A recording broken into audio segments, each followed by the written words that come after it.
we're off to a flying start. The good thing is I can just edit this out, so it's fine.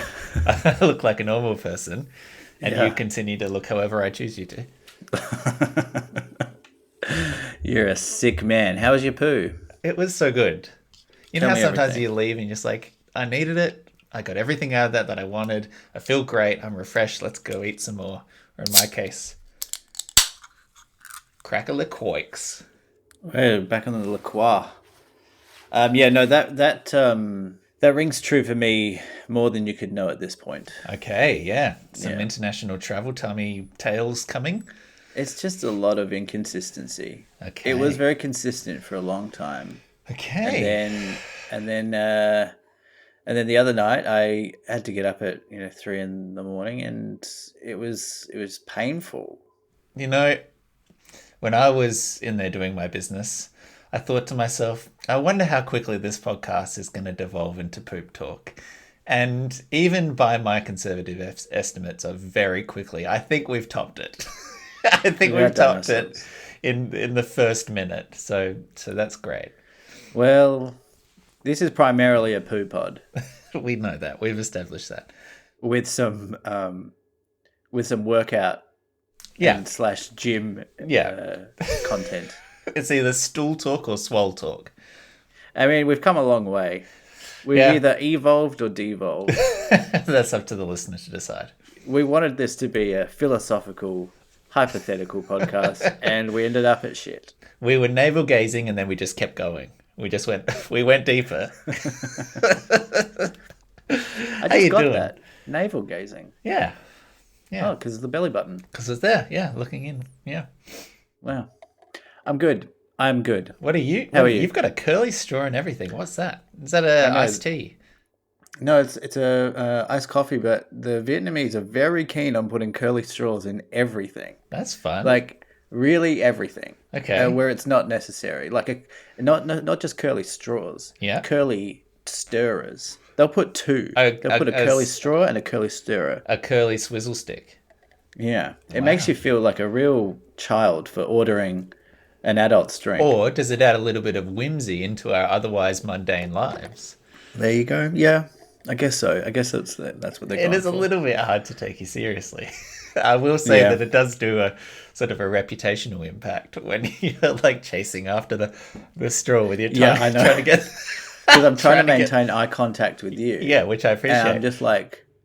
I'm just trying to put an invisible penis in my mouth. It's a little bit like Clueless. Like it gives me vibes of just like early 2000s ditzy character, like searching after a frozen drink. Yeah. I'm gonna say the one surprising thing about traveling has been the coffee culture in both Korea and Vietnam, because I love a cup of Joe in the morning. Yeah, you're You a know regular me. guy. Yeah. Don't even talk to me until I've had my morning cup of coffee kind of guy. You know what I mean? Yeah, and you've got that mug made up and everything. But in Korea, it's like a gigantic coffee culture where you can get those like big gulps of like black, Yeah. iced coffee, and that's everywhere. And Vietnam's not it's a different type of coffee culture, but there's literally cafes all around, and we're kind of not really around anything at the moment. Yeah. So is it like it's all black? They don't go for like a sweet milk thing. I suppose if you got like boba and stuff floating around the edges, maybe you drink your coffee more black. Well, actually, the coffees here are quite sweet, so you have to specifically ask for no sugar. Yeah. And it's kind of funny is when you do, they're kind of, I don't know what the expression is, but it's either impressed or they find it funny. Yeah. So Because you'll you're ask, right. Yeah, Vietnamese coffee often has that thick, almost like condensed milk on the top. Yeah. yes, and you'll be like, I'll get a black coffee, and they're kind of surprised by the fact that you're not going to have milk. Yeah. And then they ask if you want sugar, and most of the time they'll kind of smile that when you say no sugar. But Vietnamese cuisine is like so sweet. Yeah. There's sugar in everything. Like the savory dishes are so sweet. Like Yeah. everything is so sweet. They Yeah. love sugar. It's interesting. And that just actually weirdly made me wonder how you're going with language. because you were saying like, oh, when you ask for it with no sugar, how are you finding, the English? You can't write That's that. unfortunate. That's amazing. That's unfortunate. The English, I do know how to speak. I've done it before, and I would prefer if we could move on with this. You're pretty good at it. Yeah. Usually. The English adoption there and your ability to communicate with others. This is kind of something that is it's not tricky in the sense that, like, so Vietnam, everyone kind of speaks English, so it's actually very easy. The tricky part is that you feel like an absolute dick, Right. because I have made no attempt to learn the language. I've learnt hello and I've learnt thank you, and I kind of don't use them because I'm not super confident with my pronunciation. So every now and then I'll say "kom ga," which is Okay. thank you in Vietnamese, but that's only if I've said thank you already in English. Do you have an internal like dialogue, I suppose internal monologue, wondering if it feels tokenistic to make that gesture? Are you sort of like, as part of you just going like, look, who am I fooling here? Yes, Let me just be the asshole who only knows how to speak English and speak English. that's exactly how I feel. I'm just like, they don't need me to say this. Like, maybe it's like it's made some sort of effort, but at the end of the day, I'm just some dickhead that's come to your country and just demanded that we speak my language. That's how I really feel. Yeah, and there should be no sugar in my food or coffee. Yeah, well, that's why I would never complain about getting a wrong order. Yeah. Because who am I? Yeah. But you do feel like you don't feel great about it. And we've done it everywhere. Korea was a little bit more difficult. Less people spoke English. Yeah. But yeah, I'm reflecting on it a bit. This will not surprise you at all. But to look back a decade or more now to my overseas jaunt in 2012, where I went away for close to 3 months or a little bit over from memory to like 19 different countries, did Japan, did a bunch of Europe, did Canada, including some places where English was probably less prevalent. I was very prepared, you will not be surprised, and in advance, knowing, because we pre-planned all of it, so we knew when and where we were going to be in these countries. And knowing that, I made up a binder which had just key info for all of the places that we visited, like, what's the accommodation in this place? How do I get there from the airport? Because, like, the last thing you want to do after an international flight is be like, okay, what's the fucking bus I need to take? How do I get there? So I just did all that planning in advance, and I wrote it all down on a piece of paper for each of these ones. And with each of those places, I included like a little short list of language. So I had the hellos, the goodbyes, the thank yous, the where's the bathroom, in the maybe 12 different languages that we were going to encounter for each of those places. And I did genuinely make the effort to use it when I was there. And I think depending on the culture, it gets received in different ways, because some people are like, oh, look at you, like you're really giving it a go. That's nice. And others are just like, speak directly back to you in English once you've started. It's like, sorry, what do you want? And you're like, okay, I don't have to speak Swedish. Okay, fair enough. That is so adorable that you did that. Yeah, that was very early 20s me of me. I had another thought. And it might be let's save it for after the intro, because the music has just started. Welcome to Deep Thought, everybody. Thank you for joining us here on this internet podcast. You've downloaded it in a series of tubes onto your player, and now you're listening to an audio file, which is hopefully going to bring you excitement, entertainment, and happiness. So thank you for being here, and thank you to my friend Michael. Hey! Sitting there in Vietnam still. And my name's Nick. Hello, welcome. And it is a pleasure to be with you.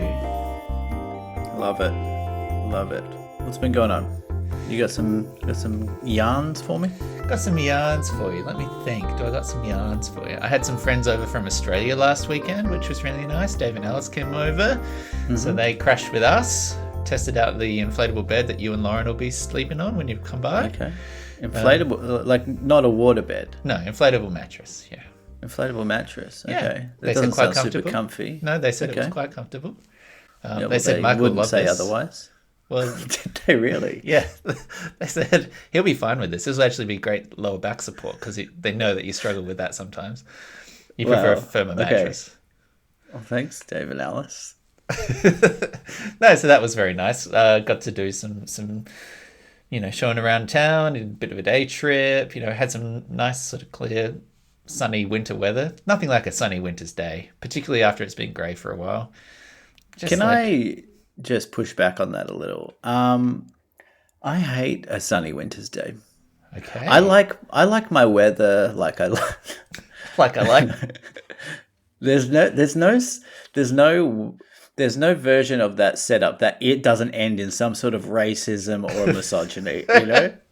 I like my dart like I like my dart. I like my winter's days like I like my women.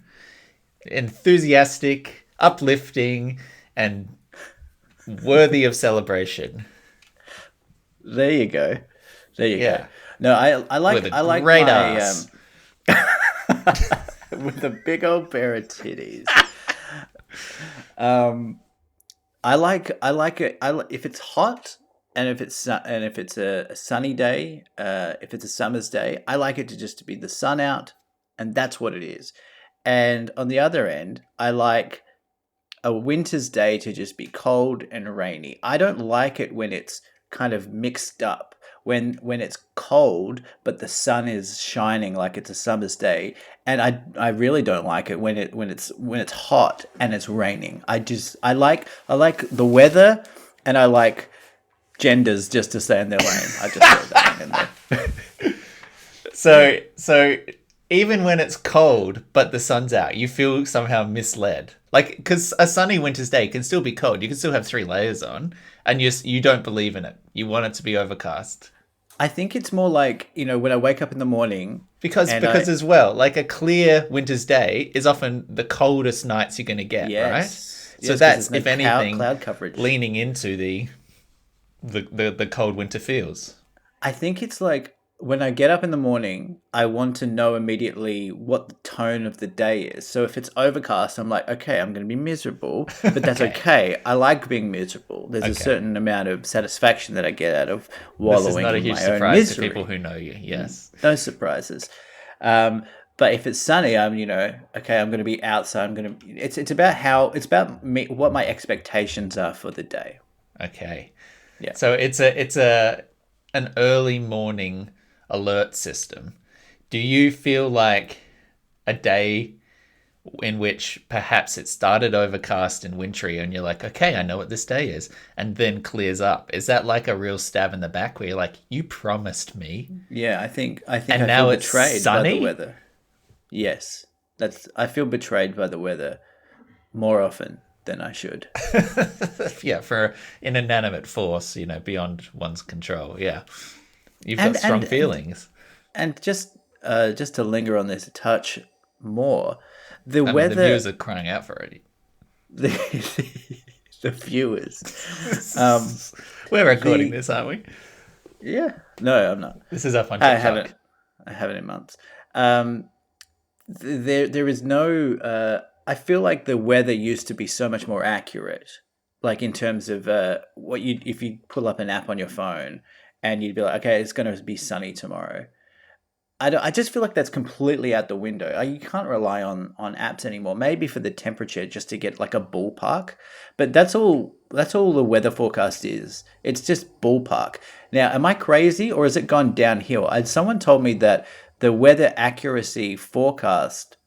forecast accuracy has actually went down during COVID because they had less planes in the sky and they get a lot of data from planes in the sky.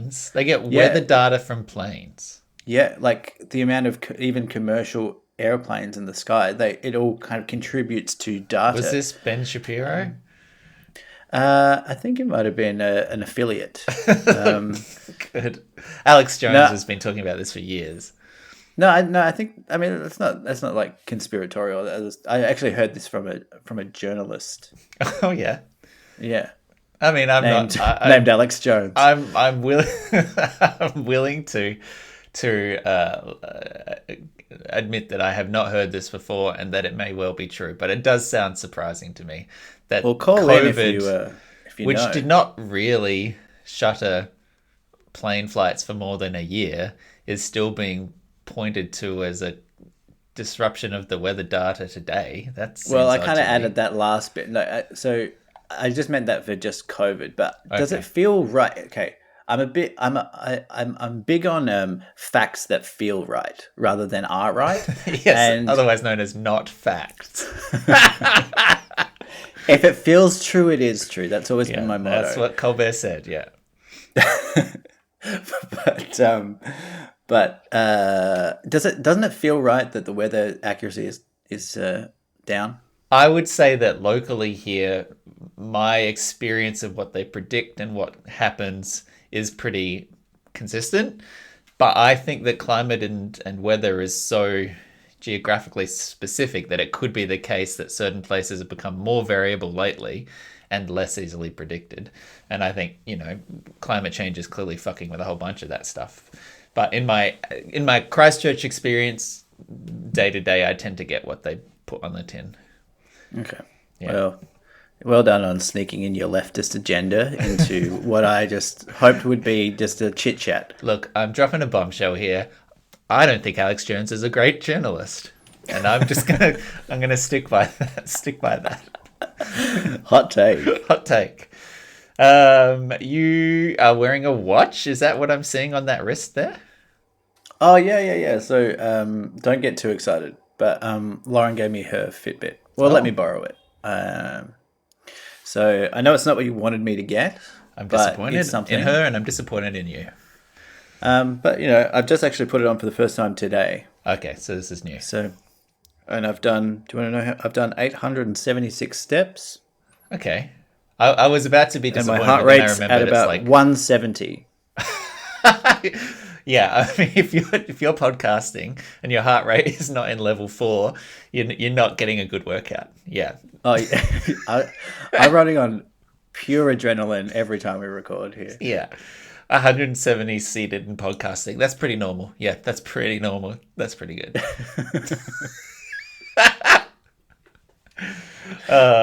You got any more travel tales for me?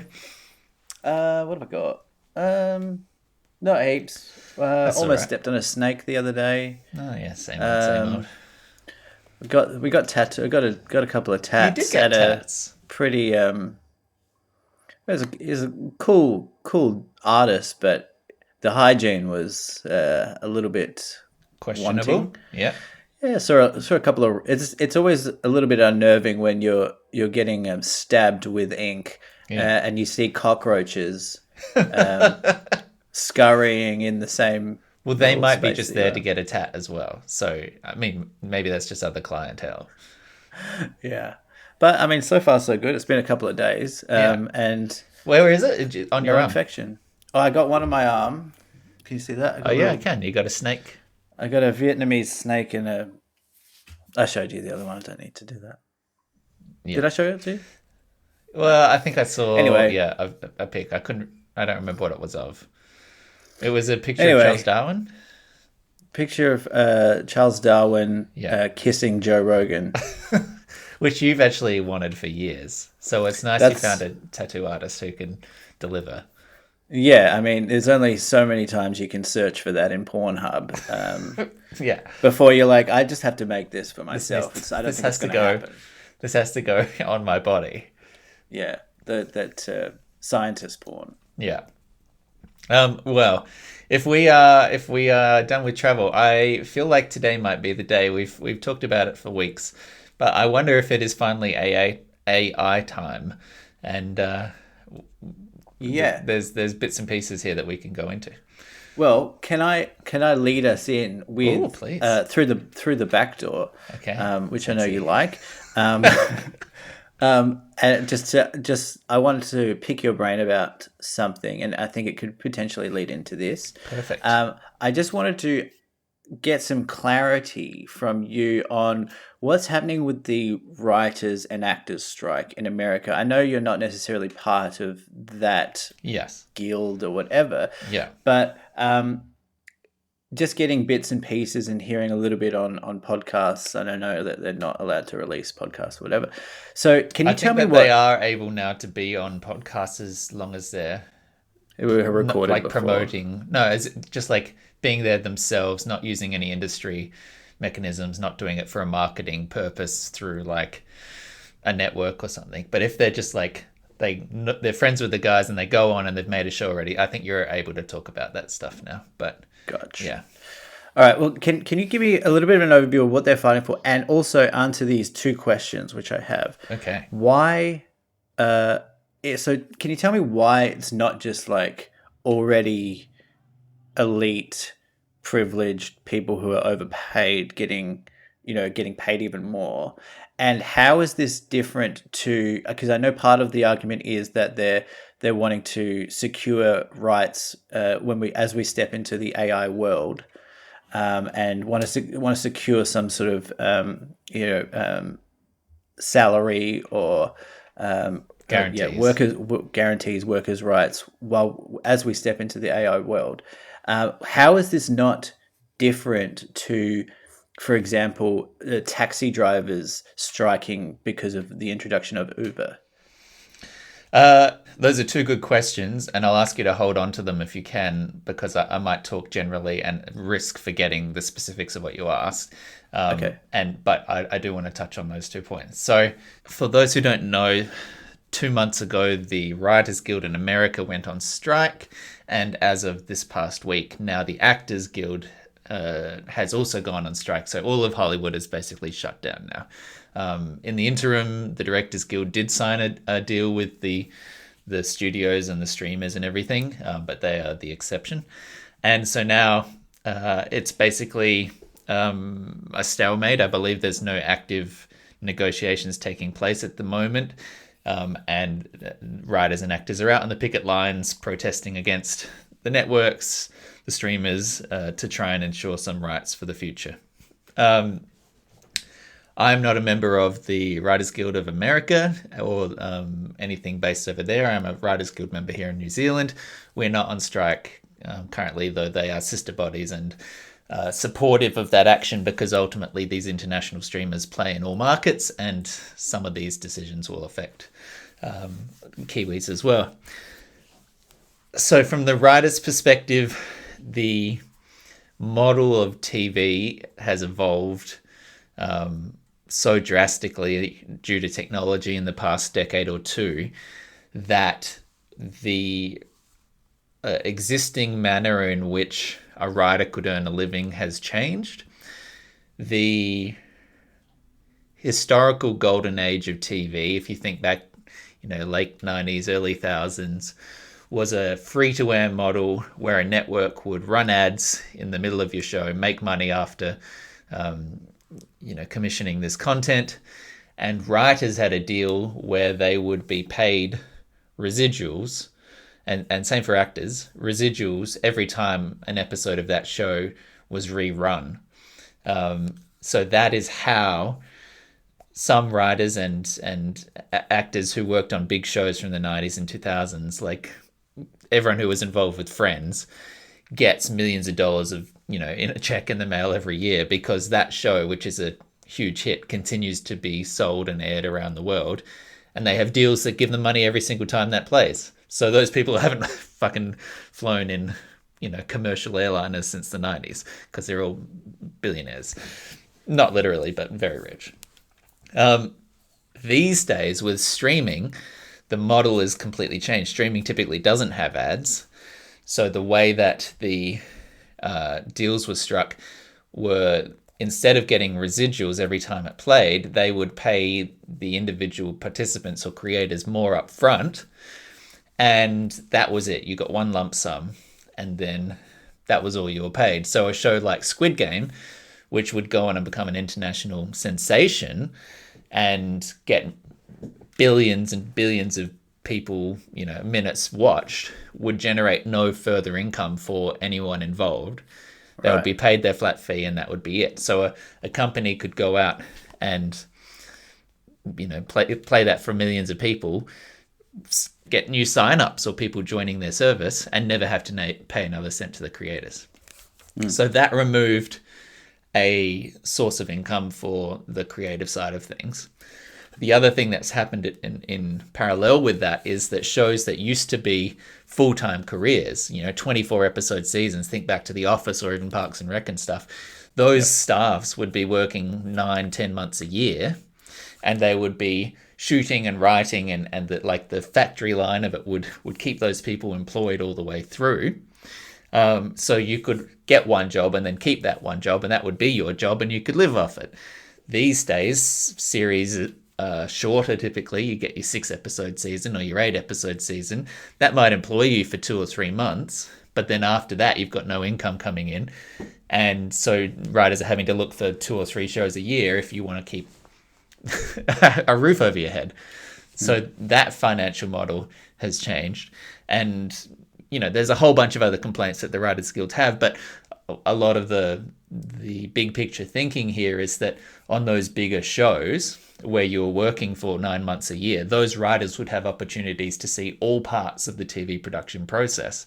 So they would get to be on set and see how actually filming something works. They would get to see edits. They would get to be effectively trained in the ways of how to be a showrunner, so that in the future, if they had a show of their own, they could bring those skills to bear. And one of the big complaints that the WGA is bringing is that the loss of all these rooms and these longer series has actually hamstrung the future of the industry by removing the opportunity for writers in the future to learn the skills they need to be creating the shows of tomorrow.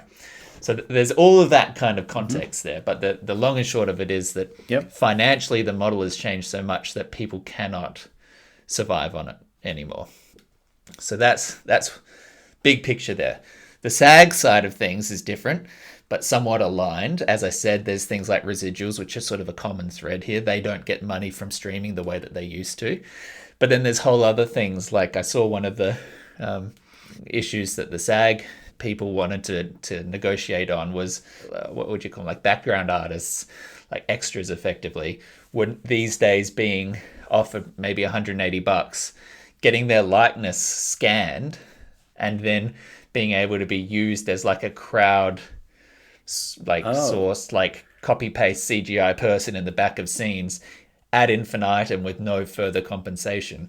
So you literally go ahead. People were signing away their rights, even back, because my understanding with that was that they wanted Meryl Streep's likeness, like a big name, to then replicate it. But you're saying that even background actors, people basically no ones, are also being replicated in that way. Yeah, I think if you're a Meryl Streep, you got much more control over how and where your likeness could be used if you wanted to. No one's going to go around and just get her to sign a piece of paper and give up her likeness.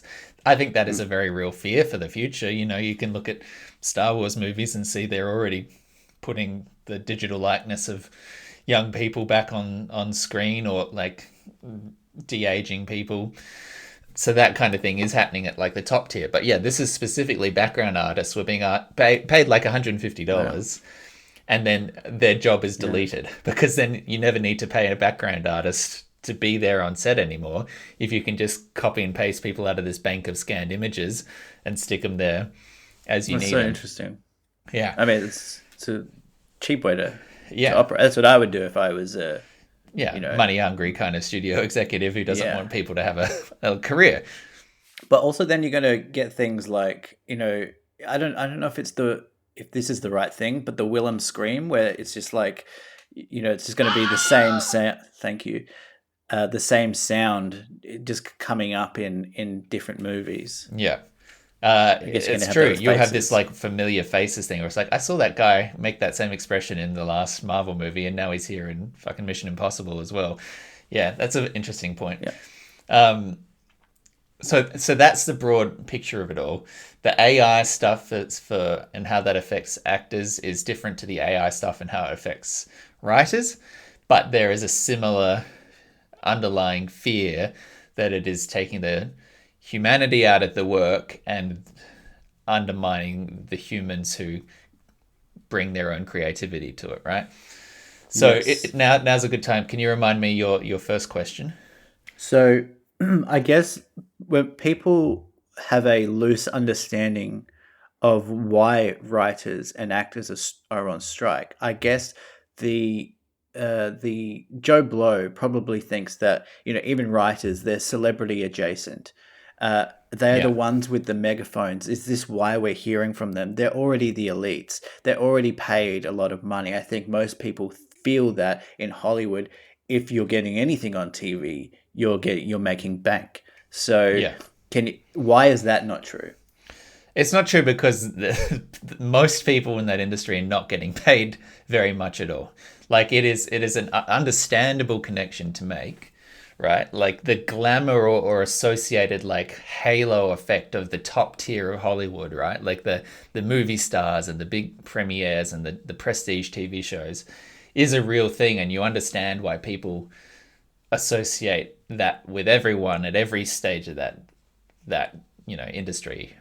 But it just isn't the case. Like most writers, as I said, if they were not getting a full year's job, they would not have money to pay the rent. Like, and the tiers of that career are very well defined. So there's a thing called like a staff writer, which is basically the bottom rung of the American TV show writing room, and that is the very lowest tier thing, and barely gets you credit for your work, and that kind of money can be nothing. Whereas the further up you go, you'll actually see most writers credited in American shows as things like producers. And they get a producer title, but they're not a producer in the way that you might think a producer is a producer. It's like a negotiated title that gives them a higher paid bracket, like a co-executive producer or that kind of thing is probably just a writer. So I don't know if you've ever noticed Right. that watching the credits of anything, but that's like a defined thing that the WGA would have negotiated at some point. But the truth is, like I said, a script will be paid once up front. Or you may, I think, as a staff writer, be paid a salary but not paid for a script. Mm-hmm. It just really isn't that much money. And that's talking about Hollywood as well. So here in New Zealand, like I could be paid like $5,000, I think, for a script. Maybe that's a co-written script for like a half-hour comedy. But if you've spent a month writing it, like, or God knows how many hours, that's not really a particularly impressive number, particularly once you get taxed your Yeah. 25% on it. So if you want to take home $3,500 for something that you've worked on for a month, you're not really covering even your rent. And how many fucking shows are around that you could even write on? So Yeah. the long answer Okay. is it's just not as much money as you think people are making. And what used to be the underlying, like the safety net of that, which is that, okay, I wrote one episode on this show and I got my one down payment, but it's a hit show and it's being played around the world and at least I'll get my residuals checked. Well, that doesn't even exist because Right. if it's on streaming, you won't get that again. Does that answer your question? It does. Yeah, I guess people are seeing people. They'll see like Robert Downey Jr. and Emily Blunt, boycotting a premiere or whatever, and that will make headlines, and it's easy to associate that. But I guess they're doing it in solidarity.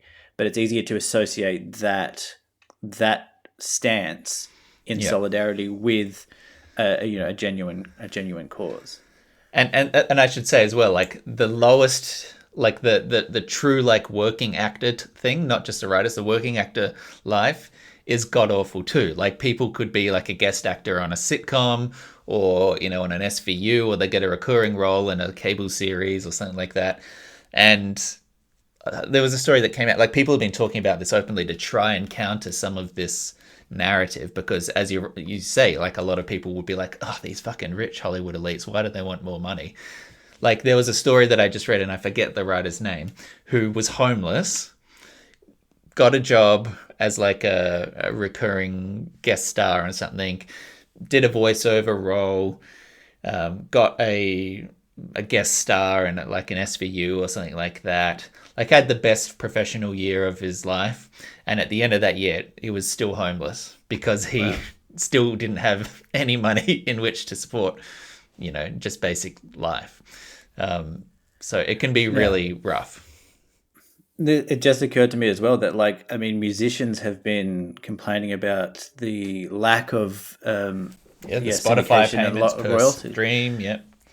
Yeah. So are they just not able to communicate that to the public, or do they not have that that kind of solidarity or that network in place for them to be able to collectively strike in the same way that writers and actors can? I'm not as familiar with the music industry side of things. I think there are music unions, right? There must be like a songwriters union or something like that.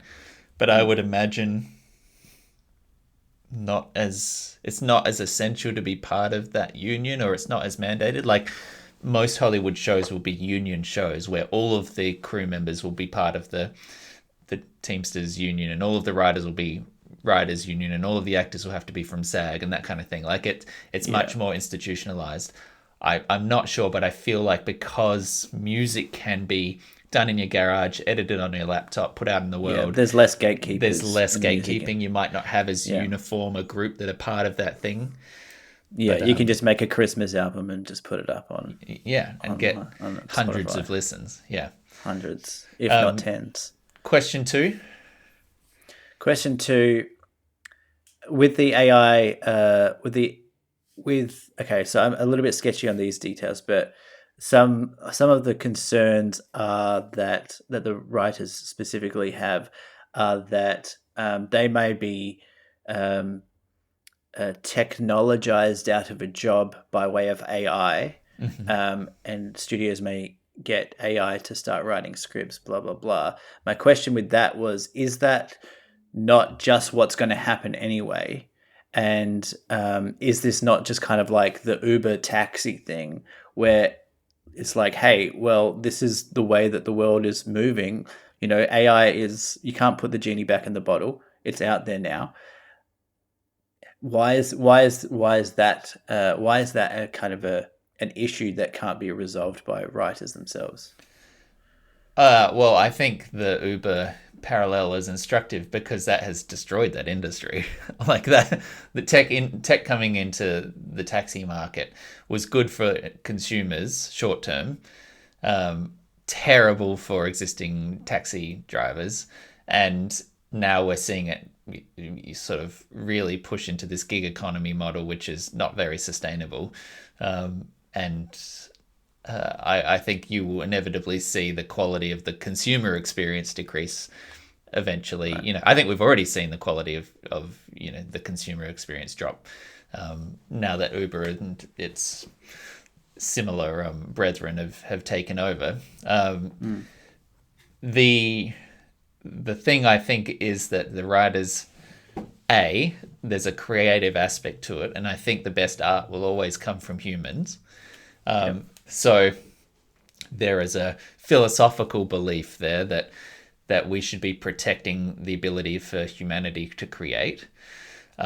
There's a financial thing here as well, where it's warning the studios that if you remove writers or perhaps actors in certain contexts as well from the process, you will ultimately be cutting your nose to spite your face, because those great artists that will be then running shows or editing or directing or whatever, who could have had a foot in the door with lower level work, now no longer get those opportunities and no longer enter the business, and ultimately the gradual decline of that industry will follow, because you don't have anyone there who's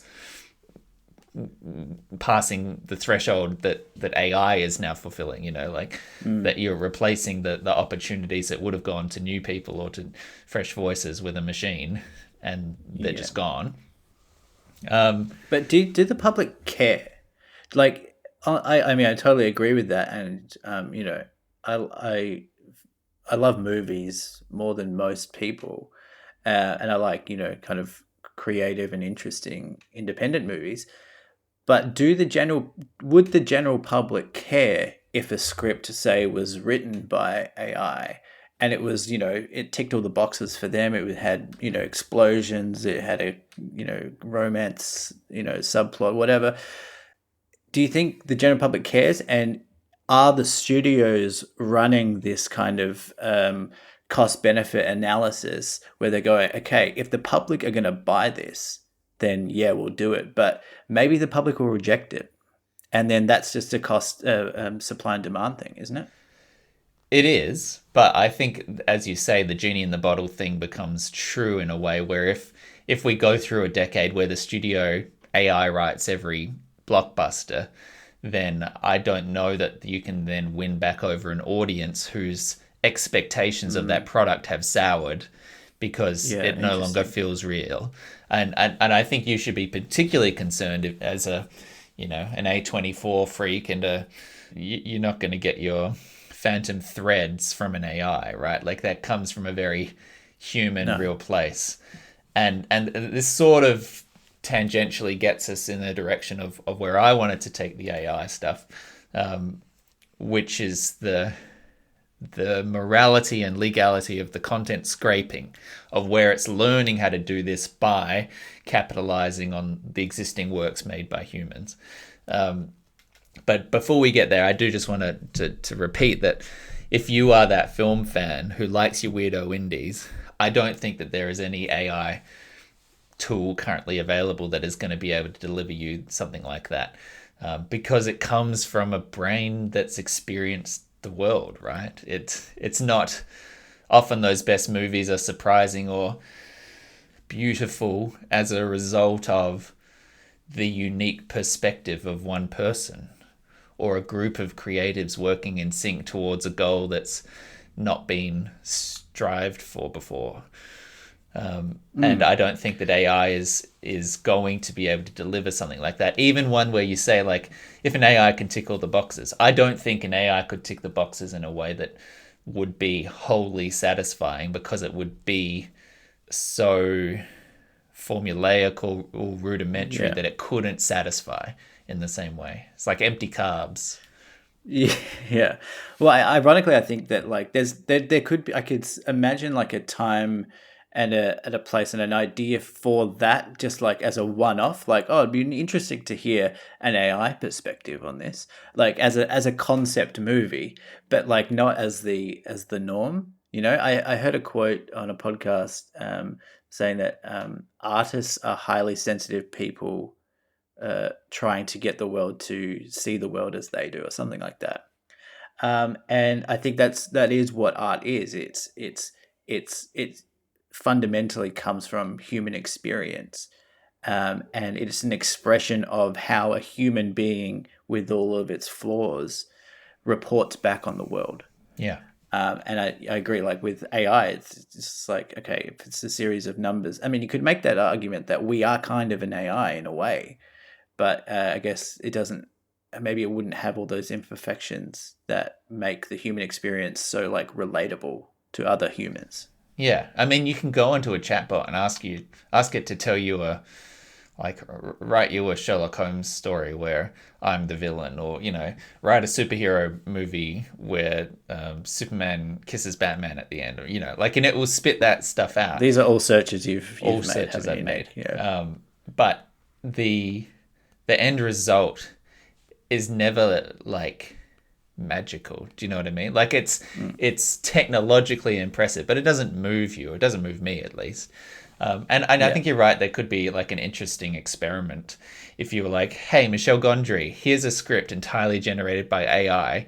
Do with it what you can, and what does that look like?" I think that's conceptually interesting, but Yeah. I don't think that should be the landscape of movie making. And bear in mind that Yes. movie making is sort of in a perilous tightrope at the moment, just in terms of box office and people going out to the cinema. So many movies this past year have underperformed because I think post COVID we hit this place where the desire to go out to the movies dropped when so many things were suddenly available at home instead. Mm. These studios are now facing a real financial need to bring people to the cinema in order to make their investments pay off. And if you're risking that on like a computer generated algorithm, I think you're going to continue to see declines. So Yeah, that's what I mean. It's been really cool to see all this Barbie Oppenheimer hype, which I just yeah, don't know where Barbenheimer. it's coming from. It's Barbenheimer's just kind of they're feeding off each other. I don't understand it. I love it, but like they seem to be like, okay, these are two highly anticipated movies that are completely on other ends of the spectrum, Yeah. um, kind of competing but not competing together. I mean, it's just trying to drum up. They're both trying to reach the same goal, but they seem like it seems like it's a net positive. Yeah, well, I think there's been a concerted effort by both filmmakers who are incentivized to have people come out to the cinemas. Like, but Tom Cruise and the director of Mission Impossible, whose name's escaping me at the moment, have been actively showing themselves with holding up tickets to Barbie and holding up tickets to Oppenheimer, and like this communal effort of be like, come on, go to the movies, like, Yeah, isn't yeah, it yeah, great? And then similarly, Greta Gerwig and Margot yeah. Robbie have been out Nolan. with the photos holding the tickets to Mission Impossible and Yeah. Oppenheimer and things. So that does feel like a top down industry push of Mm. like, yes, I suppose technically we're competing, but also the bigger threat is looming here in the distance. And if people won't come out, then we have got problems.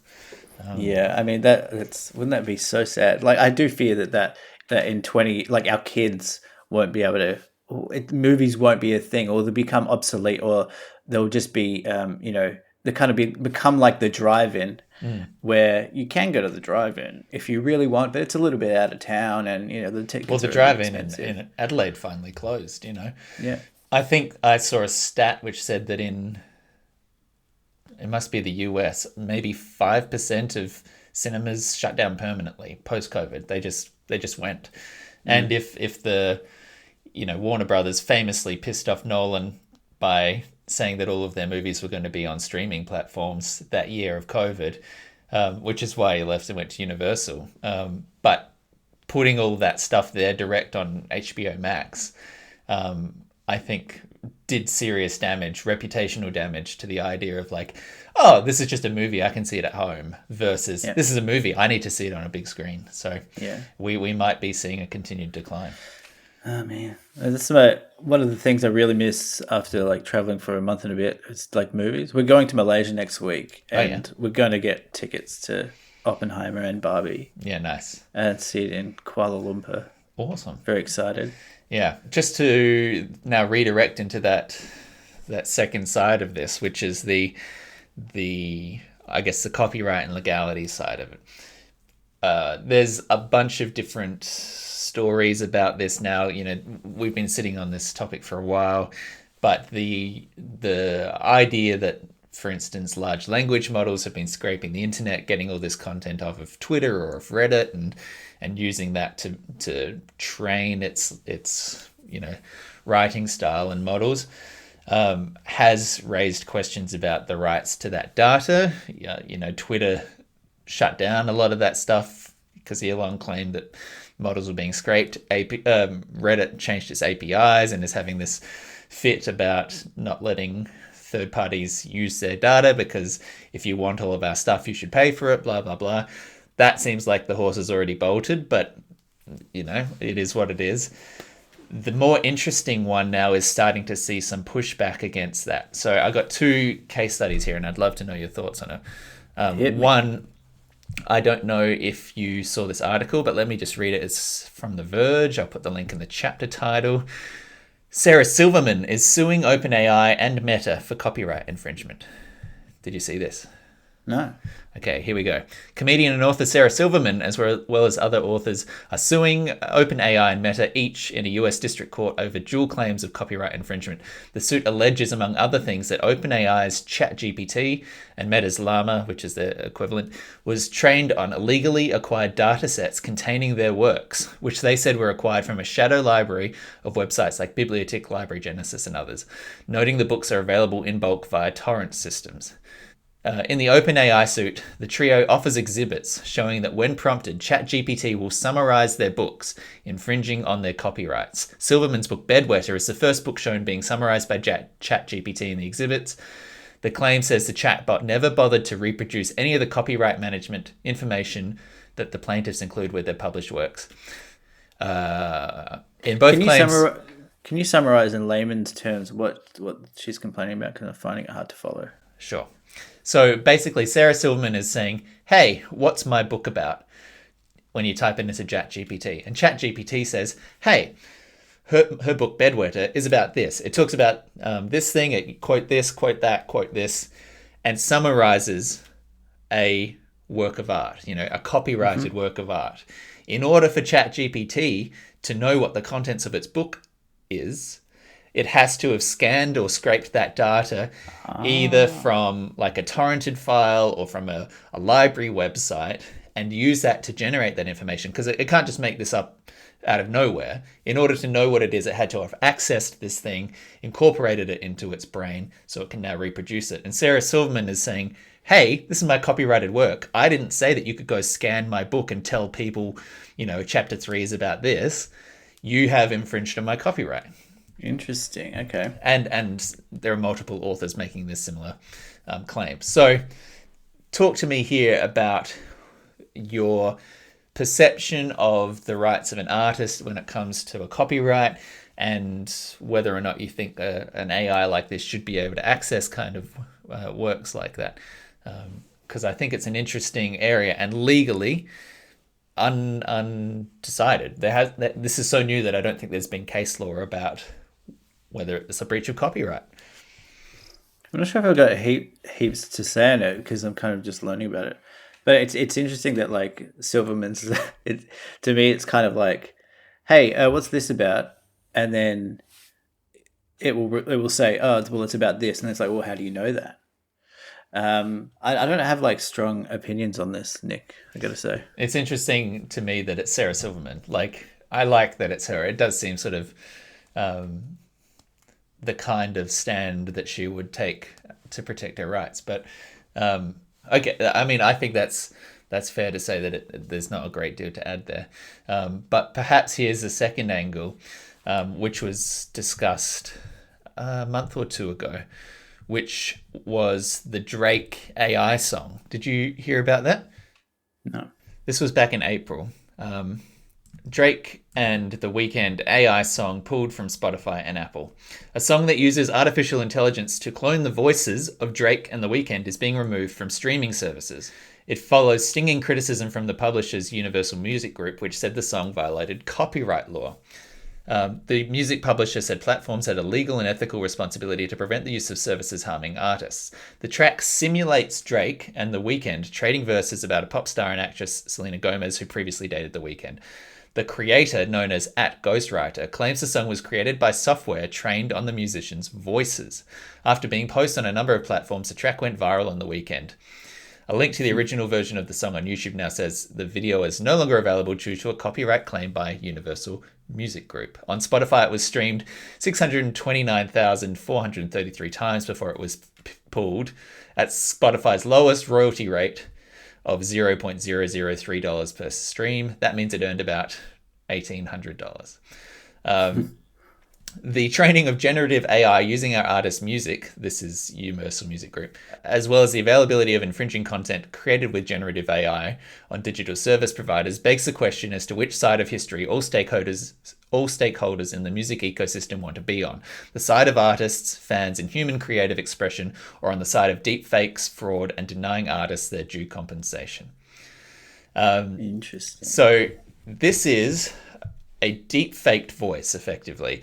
It has been trained on the music of Drake and The Weeknd, fed into the system and then generated a brand new track, not using anything that existed, but from scratch, and yet mimicking the voice of these artists and the musical and tonal touch points, and then it was released online. Is that copyright infringement, Michael? God, I guess so. I don't know. This whole thing is just. I just feel very. I hate the future, Nick. I'll just say that. I hate the Wow, this future. I is know new we're. from you. I know. I know we're in it, but I You're just in you're in get off my lawn territory now. as a species, we're kind of going into this uncharted territory with social media and now AI. And I thought I was here for it, and I'm not.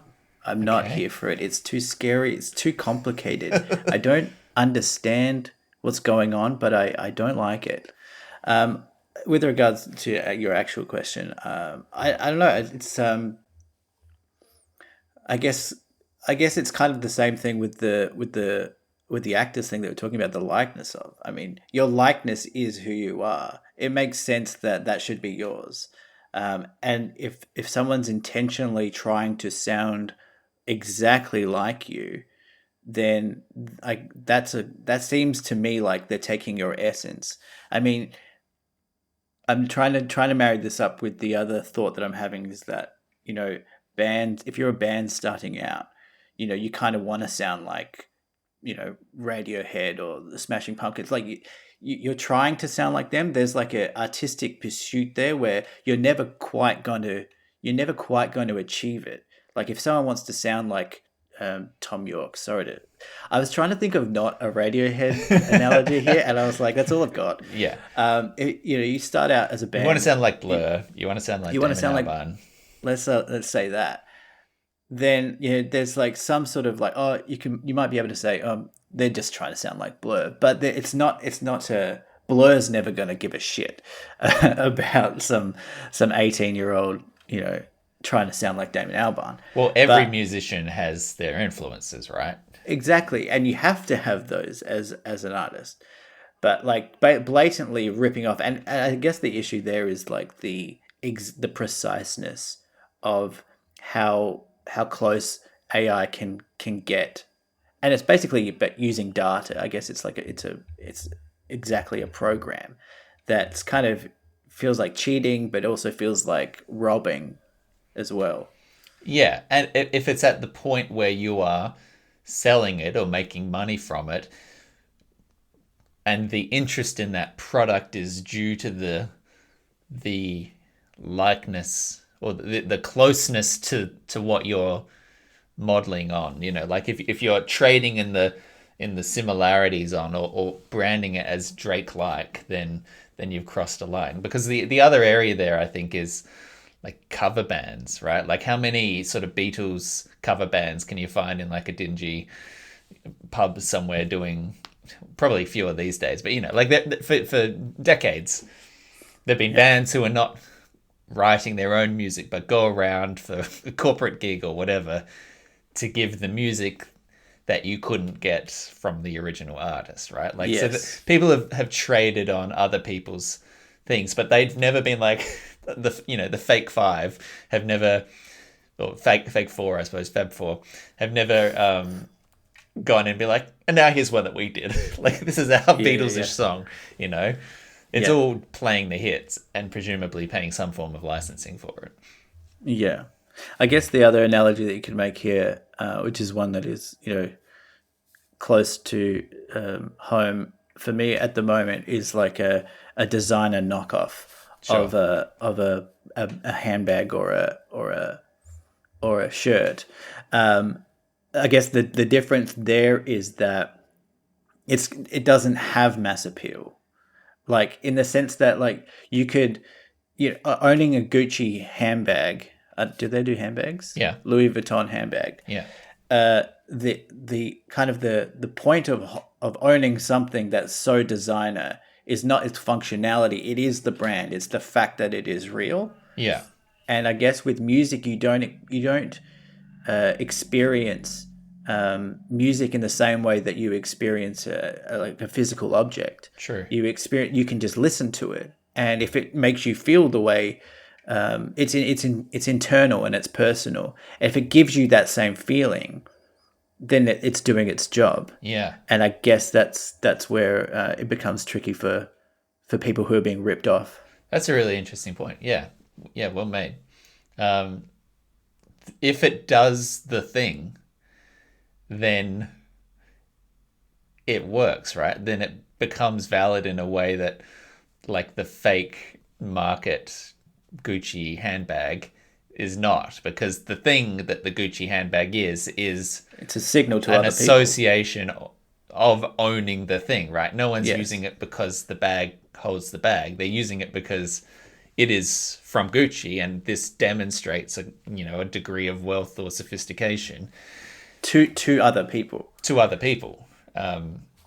Yeah. So yeah, the fact that the AI music could engender that response to a listener who may not know it's AI and still pull those triggers is very interesting. And I think that's part of the reason that this one did have success, because it crossed a perceptual barrier to being close enough or real enough or impressive enough that people were like, holy shit, this could be a Drake song. Yeah. But it isn't. If I was Drake Yeah. in The Weeknd, what I would do is record a real version of the AI song That's and fun. then just claim it and tell the original AI guy that, well, this is my song, so this is But ours now. were people streaming that song because they knew the story behind it? They knew it was AI generated, or were they playing it because they liked the song? I'm sure a bit of both. I'm sure originally it was a this is not real, but look how close it is, or look how effective it is. But then I assume at some point someone clicked on it because they were linked it without knowing. I'm like, oh yeah, this is the song. Yeah. Okay. Oh, I'll have to check it out. Yeah, links in the description. Yeah, Never been a fan of Drake, but maybe tonight's the night.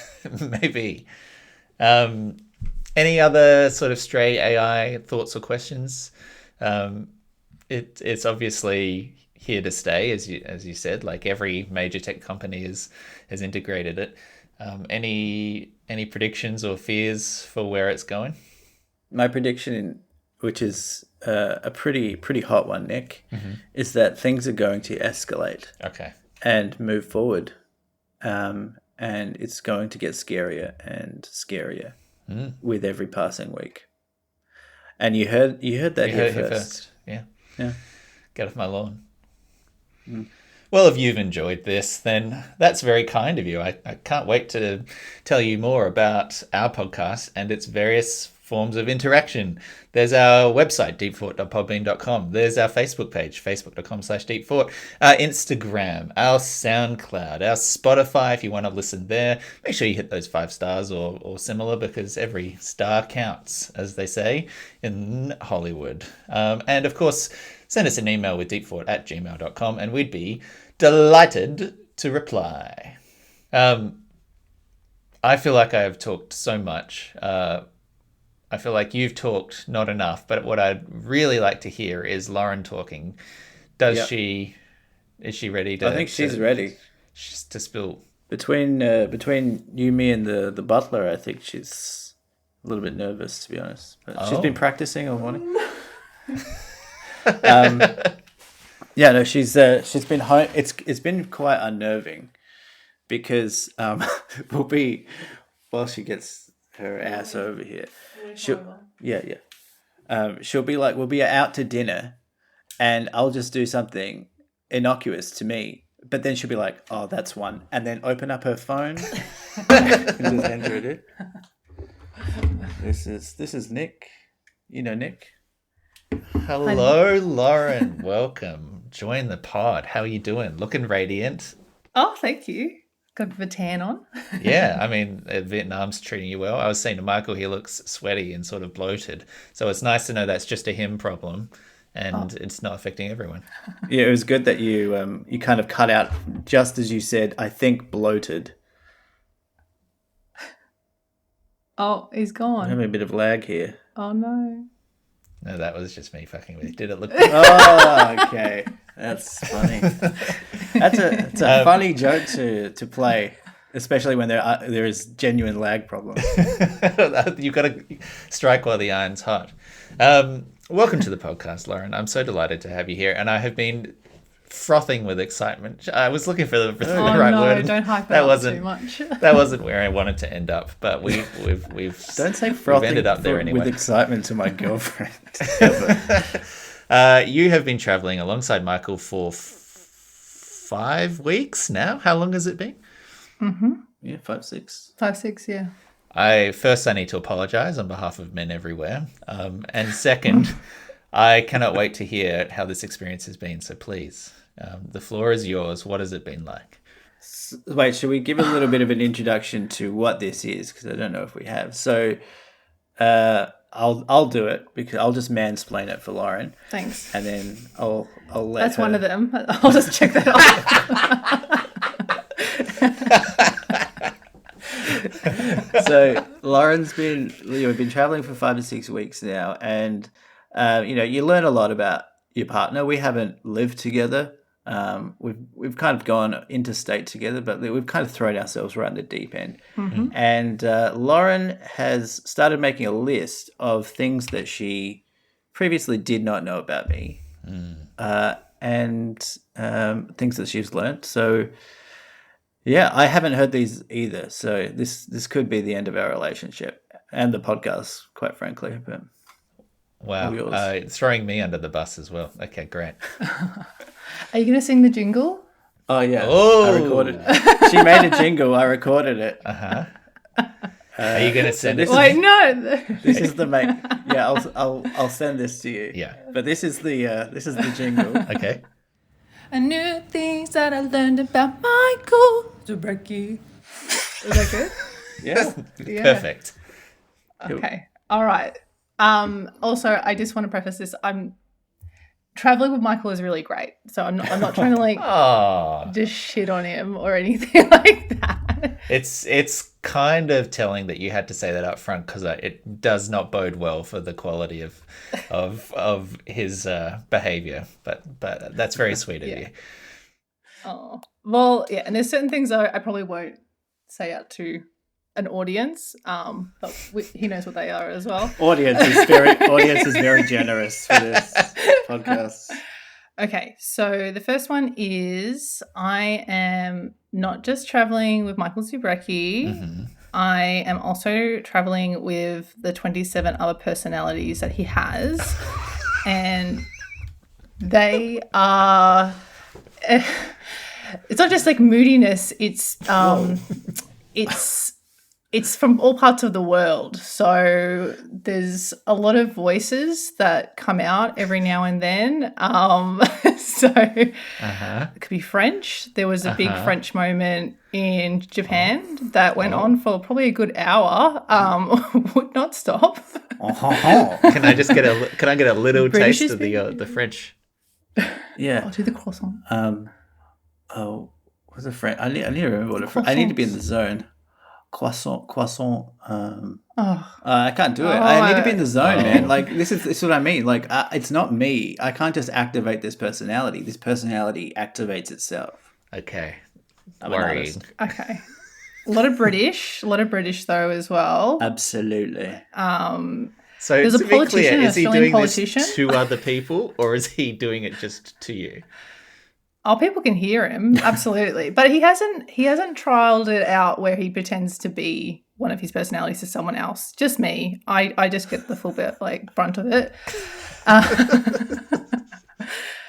But yeah, it's been interesting. And if he wants to go on his tangent, you just gotta let him. But that kind of leads into the second one where I kind of learned that I think Michael always really wanted to be a theatre kid, but he probably wasn't able to go down that track or something like that, because what Michael will do is if he wants to run through a bit, it can be at the worst timing as well. Maybe we're all really tired. What's an example though? Oh, like we're out to dinner the other night and you just went on this tangent. I can't even remember what it was. And you were just like, I don't know, you're just saying putting in a scene together. Like he'll go into a scene and you just have to let it run itself out, and I've kind of just sort of blocked it out and maybe don't listen to you. I think I just want it.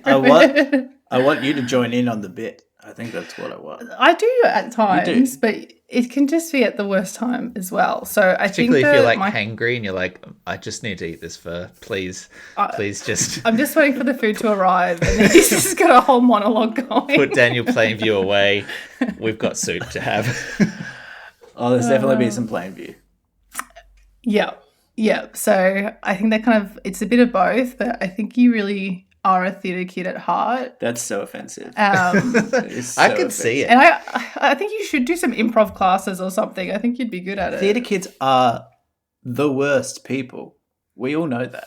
Well, I mean, now, to be honest, you're Don't old you agree? enough that you'd be like a theatre young adult or, middle-aged man. No, the only thing worse than a theatre kid is a theatre adult. Yeah, well, this is the only option you have left. You've quit your job. I'm saying this is a good time for a creative redirection. Maybe... Yeah, and on the back of what we've just discussed today, yeah, I'll jump into acting. Yeah. Which is clearly going from strength to strength. Scan your face, pay the $150, get some residuals. Yeah. Invest it. Yeah. Okay. Next one, which is kind of a Please. nice one. Thank God. Michael is by far the most romantic person I've ever met. I know it sounds like really... No, way. But sometimes it's like, can we just get on with things? What? Like... I don't know, if you give this boy a sunset or a view of the ocean, a nice drink, some nice music, he just gets this look in his eye and he's just like, This is the most embarrassing one. You said it was the nicest one, and this is what I said. It is nice, but I am definitely not at the same level as you when it comes to romantic. And it's a really nice quality of yours, but it's Exhausting. It's a lot. It's really a lot. I guess it is a lot of pressure. I guess just to whittle away on that one a little bit. I guess does that surprise you, first of all, Nick? So what are we talking about here? Like, you're out on the beach and there's a beautiful sunset and Michael turns to you and says, wow, the light and the sky I literally do makes that. you look like the most beautiful angel. Like, is it He'll just taking he'll just environmental look at stuff? me. Yeah, he'll see it. He'll see the atmosphere. If the atmosphere is good, if it's really ticking his boxes, he'll give me a little touch and he'll be like, oh, isn't this nice? Oh, God. I love you. Oh, cute. All of this this is the hard worst shell one. that you've built up for 10 years. The truth is coming out. Cut this out. Cut this out. Edit Okay. this out. Sorry, I'll edit this. This is garbage. I guess it does put, to be real, I guess it does put a certain amount of because I'm big on moments, and I think we had like kind of an argument a few weeks ago. Not really an argument, but like there was a point where I wanted to make a moment out of a thing. I was like, this should be a moment, and I guess it puts a little bit of pressure on the other person who isn't necessarily there with you to kind of meet you there in this moment that you've constructed in your head because you've watched too many movies. Sure. So you're feeling almost like the cinematic worth of this setting where you're like, we are, running past the canal and like we're going to get to the bar and like the sun's setting and I look at you and you look at me. It's like, we can catch that tuk-tuk. And then you're just like, let's be in this. And you're like, I'm exhausted. I just want to get on the bus. Can we please just... Yes, that's a pretty good summation. Okay. Nailed it. So it comes back again to you being a theatre kid where you're seeing the drama in the scene. Oh boy. I think you think you're on the Truman Show or something like that. Like it Doesn't We've all doesn't thought that everybody we're on the Truman Show. Doesn't everybody? Yes. And does that make you a narcissist? Probably, but that's okay. Maybe. If everyone's a narcissist. Okay. Maybe this is a bit of a vent. God. No. You've It's a little- prefaced it's a it with a little very thing. nice one, so I think it's okay. So a little bit about Michael, which I already knew, is he's kind of a bit of an A-type. Like he likes to have his things in its place. He likes everything to be kind of organized. He's, and I really like that. You're a clean boy. You like things neat and tidy and all that, which I really appreciate, and it is good to travel with. But he is the most rogue person I've met with a toothpaste thing. Like, I don't know what you're doing with it, but you are just like brutalizing the poor thing, and I just don't think that's right.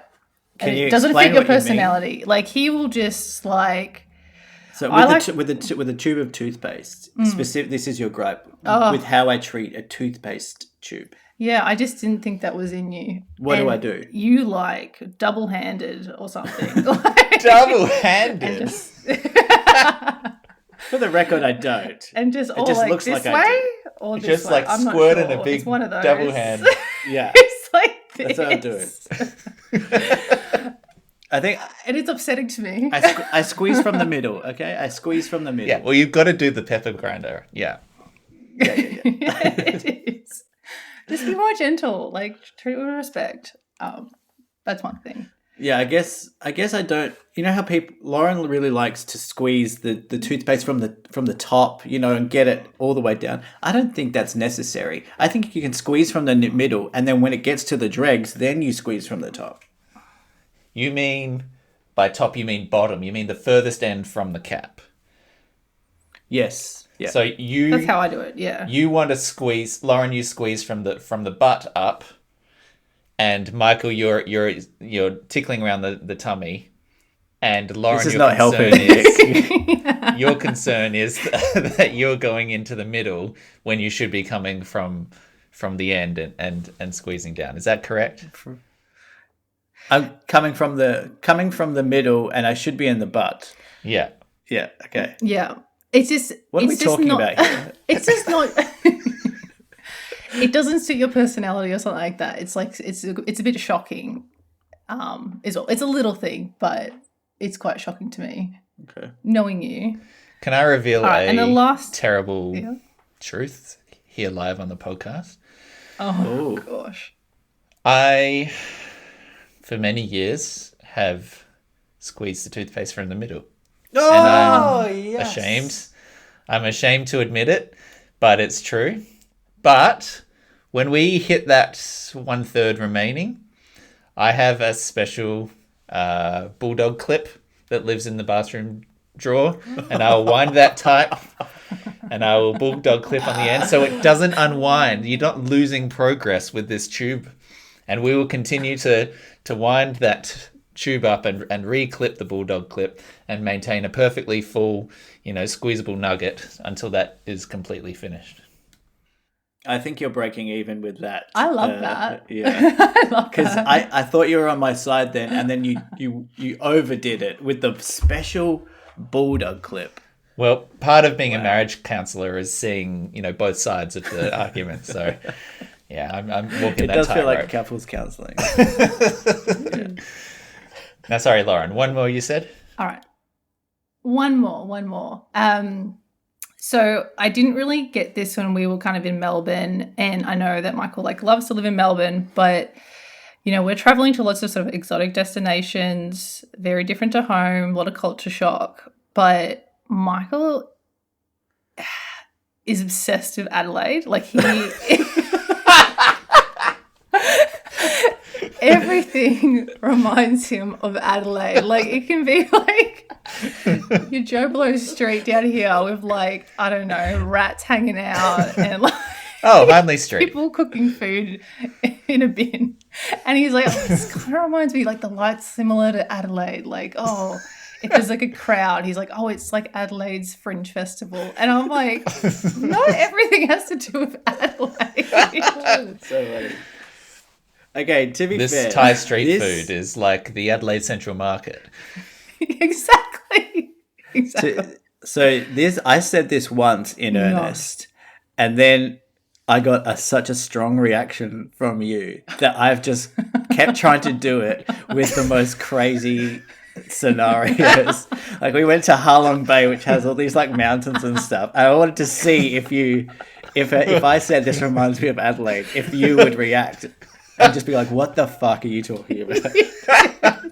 Yeah, That's a good joke. That's good. Oh, yeah. Which I'm impressed that you didn't realize that. oh, why did I have to end on that one? Now we're No, on that's the joke. great. That's perfect. I'm annoyed that I can't do that anymore now, though. Yeah, It's ruined.